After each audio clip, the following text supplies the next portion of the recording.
Adım sanık her davada, bir şey gitmiyor yolunda. Deli gönlüm hep firarda. Kaçtım kurtulmadım ustam, kaçtım kurtulmadım ustam, kurtulmadım ustam.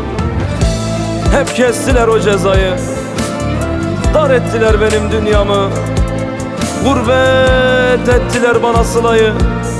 Geçtim geçilmiyor ustam, geçtim geçilmiyor ustam, geçemedim ustam.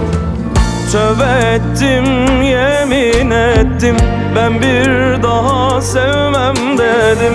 Düştüm bir zalim eline, ben kendimi yaktım ustam. Aşkı yaktı bedenimi, bulamadım ben kendimi. Sevda denen bu illeti çekip durdum ustam. Adım sanık her davada, bir şey gitmedi yolunda.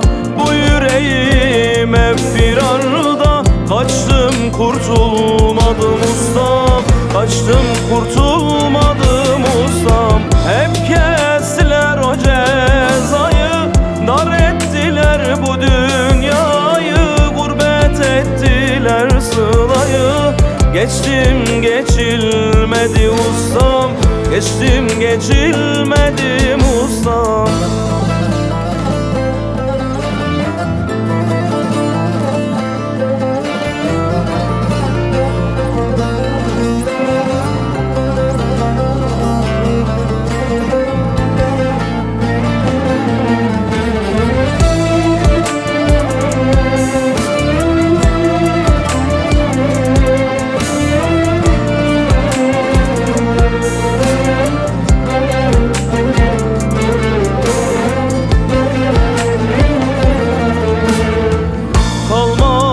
Hiçbir dermanım, yaralandı hep sol yanım.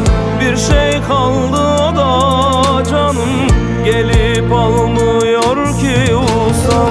Aşkı yaktı bedenimi, bulamadım ben kendimi. Sevda denen bu illeti çekip durdum ustam. Adım sanık her davada, bir şey gitmedi yolunda. Bu yüreğim hep firarda. Kaçtım kurtulmadım ustam, kaçtım kurtulmadım ustam. Hep kestiler o cezayı, dar ettiler bu dünyayı. Gurbet ettiler sılayı. Geçtim geçilmedi ustam, geçtim geçilmedi ustam.